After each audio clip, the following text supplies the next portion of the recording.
people who go really far with psychedelics and spirituality can get ungrounded. Yeah, ungrounded from the motherboard digital New World Order grid of lies. Ungrounded from the fucking AI assimilation motherboard fucking...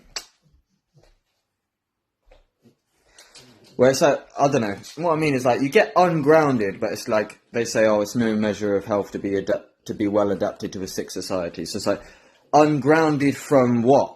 Maybe that's the leeway that will actually help you expand. Ungrounded means disassimilated. Maybe there's a reason why disassimilator is ungrounded. Because he's disassimilated from being grounded in the motherboard hive mind NPC grid. But getting ungrounded, what does that mean? It's like,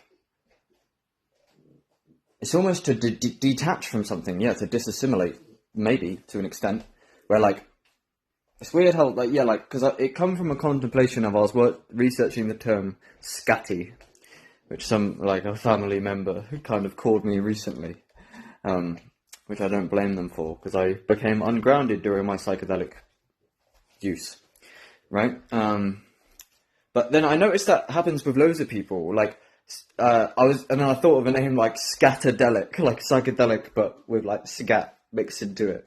Because scatty means like to be unhinged, to have like a disorganized mind, to be like kind of lost, lacking a sense of direction, is what Google was saying. Be sporadic and unhinged, right? But I noticed a lot of psychedelic people, like like scatadelic. Like basically it's like, yeah, I was like, I thought you could make a video about it. Watch out for Psychedelia, where it's like, basically, it happens to a lot of people, where like, so anybody, like Connor Murphy's a great example, and I got friends who are like-minded to me as well, and it's all happened to us. It's a very reported phenomenon. It's basically, you take enough psychedelics, yeah, and you have like an awakening breakthrough experience or whatever. And it basically makes you unhinged. It's like you can observe it. Like find psychedelic people, and they have become a bit unhinged, so to speak. Well, what if that's a good thing? Because actually, it's like what they're unhinged from is like they've actually like unlocked a new level. Most people are actually locked into the groundedness of society and the cultural conditioning. And these unhinged kind of psychedelic people have got like this neuroplasticity where it's like it's like, basically it's weird. It's like, yeah, think about it, like, because it's a psychedelic activation you can see in loads of people where, like, I said it before, like roadmen are wearing like blacked out tracksuits and balloos, and I used to wear that, like, think I was a bad man, like go around robbing people for weed and shit, like with a man bag, and I'm, thinking I was a bad man. Getting into gang stuff and like watching Top Boy and shit like that, listening to drill or whatever the fuck when I was younger. And then, but like, there's loads of people like that. But give them any of them enough psychedelics, so they'll start wearing tie dye, and there'll be this clear shift. And basically, yeah, it happens to a lot of people. Where it's like psychedelics, they seem to like blossom the individual intrinsically, where like they become more of who they actually are deep down, instead of just the cultural conditioning that has been passed on to them, that they've had to adopt.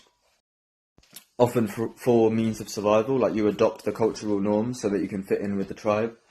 But yeah, it's just interesting to me. It's like how, like, take normal society and the normal population, and then like, yeah, you give like any of them who starts dabbling with psychedelics, it's like their mind gets loose or something. And that's what the unhinged and the scatty nature is sometimes. It's like their mind loosens where they see like extra shit beyond the veil. And then like from that point on, like their mind is able to like create like radical new thought frequencies from that point onward, I think. Like it's like it activates like this intrinsic divine spark within, which allows you to, like, question your own thoughts more, in a way, for lack of, I don't know. It just seems like people who have really gone, like, down the shamanic path, it's almost like they're the same as they always was, but, like, there's just Yeah, like Traumatic says in Sunken Place, he says, I don't know what's got into me, it's deep on many levels.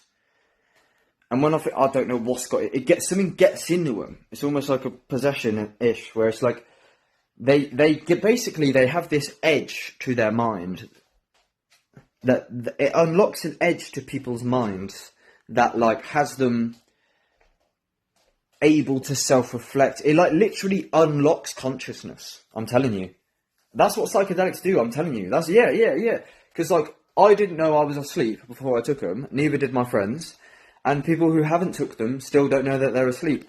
I got tortured on my first few trips in that. And basically, for the most part, or my third trip, it unlocked my brain. Like, yeah, me and the psychedelic people, we talk about this. It's like, you unlock a new frequency, like, with your fucking neurons and synapses. And you rewire your brain with the shrooms. You're never the same again.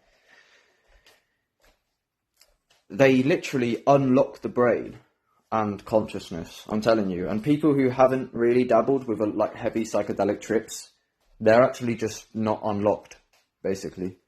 Like, I mean, not inherently, that's not inherently true. But to a large extent it is. Like, that's what psilosymbiosis is.